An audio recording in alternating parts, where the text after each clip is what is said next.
Hello guys, നമ്മളന്ന് പ്രൊജക്റ്റിന് വേണ്ടി എടുത്ത ഫോർച്യൂണറാണ്. അപ്പം നമ്മൾ ഇതിൻ്റെ പ്രൊജക്റ്റ് സ്റ്റാർട്ട് ചെയ്യാൻ പോവുകയാണ്. അപ്പം നമുക്ക് എങ്ങനെയാണെന്ന് നോക്കാം. നമുക്കിത് ചെയ്യാനുള്ളതെന്ന് പറയുമ്പോൾ നമുക്ക് കളർ ചേഞ്ച് ചെയ്യണം, അതുപോലെ തന്നെ ഫ്രണ്ട് ബമ്പർ ചെയ്യണം, അതുപോലെ നമുക്ക് മുകളിൽ കാരിയർ ചെയ്യണം, പിന്നെ നമുക്ക് സ്നോർക്കിളെ സെറ്റ് ചെയ്യണം, അങ്ങനെ കുറേ പരിപാടികളുണ്ട്. അപ്പം നമുക്കിതെല്ലാം ചെയ്ത് ഇത് പിന്നെ വണ്ടി ഒന്ന് ലിഫ്റ്റ് ചെയ്യണം, നമുക്ക് വണ്ടി ഒന്ന് ഹൈറ്റ് ആക്കണം.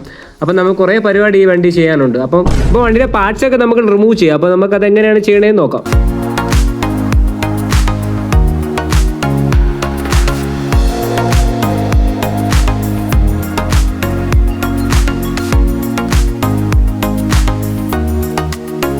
അതുപോലെ തന്നെ നമുക്ക് ഈ വണ്ടിയിലെ ഫ്രണ്ടിലെ ബമ്പറില്ലേ, ഈ ബമ്പർ നമ്മൾ കട്ട് ചെയ്ത് കളയണം. അപ്പം നമുക്കത് കട്ട് ചെയ്യാനുള്ള പ്രോസസ്സ് സ്റ്റാർട്ട് ചെയ്യാം.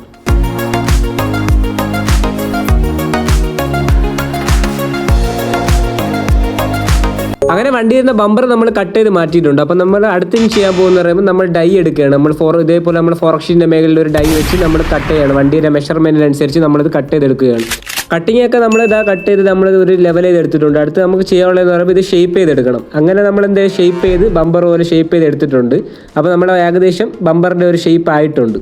നെക്സ്റ്റ് നമുക്ക് ചെയ്യാനുള്ളതെന്ന് പറയുമ്പോൾ ബമ്പറിൻ്റെ മേഖലയിൽ മറ്റേ ബെൻഡിങ്സ് ഇല്ലേ, ആ ബെൻഡിങ്സ് നമുക്ക് ഈ മെറ്റീരിയൽ യൂസ് ചെയ്ത് ബെൻഡ് ചെയ്ത് നമുക്ക് അതൊന്ന് അവിടെ ഫിക്സ് ചെയ്യാം. അപ്പോൾ ഇതാണ് നമ്മുടെ ബമ്പറിൻ്റെ ഫൈനൽ ഔട്ട്. നമ്മൾ ബമ്പർ നമ്മൾ ഷേപ്പ് ചെയ്ത് നമ്മൾ അതിൻ്റെ മേഖലയിലുള്ള മറ്റേ ബെൻഡിങ്സ് ഒക്കെ നമ്മൾ ഗം ചെയ്ത് റെഡിയാക്കി എടുത്ത് വെച്ചിട്ടുണ്ട്. അപ്പോൾ നമുക്കിത് എന്ത് ചെയ്യാം, അടുത്ത് നമ്മൾ പുട്ടിയിട്ട് റെഡിയാക്കി എടുത്തിട്ടുണ്ട്. നമ്മൾ പുട്ടിയൊക്കെ ഇട്ട് ഷേപ്പ് ചെയ്ത് നമ്മൾ ബമ്പറിൻ്റെ പരിപാടി ഏകദേശം ഇവിടെ കഴിഞ്ഞിട്ടുണ്ട്.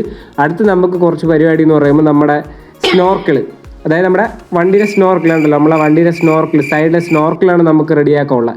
അപ്പോൾ സ്നോർക്കിളിന് വേണ്ടി നമ്മൾ മെഷർമെൻ്റ് ഒക്കെ എടുത്ത് റെഡിയാക്കി വെച്ചിട്ടുണ്ട്. അങ്ങനെ ഫൈനലി നമ്മുടെ വണ്ടിയുടെ സ്നോർക്കിളും നമ്മൾ ഫോറക് ഷീറ്റിൽ കട്ട് ചെയ്ത് റെഡിയാക്കി എടുത്തിട്ടുണ്ട്. അപ്പോൾ നമ്മുടെ വണ്ടിയുടെ പ്രോജക്റ്റ് എല്ലാവർക്കും ഇഷ്ടപ്പെടുന്നു കരുതുന്നു. അപ്പോൾ നമ്മുടെ വണ്ടിയുടെ നെക്സ്റ്റ് പാർട്ട് 2 വരുന്നതായിരിക്കും. അപ്പോൾ എല്ലാവരും ഫോളോ ചെയ്യുക, സബ്സ്ക്രൈബ് ചെയ്യുക. അപ്പോൾ ഓക്കെ, ബൈ ബൈ.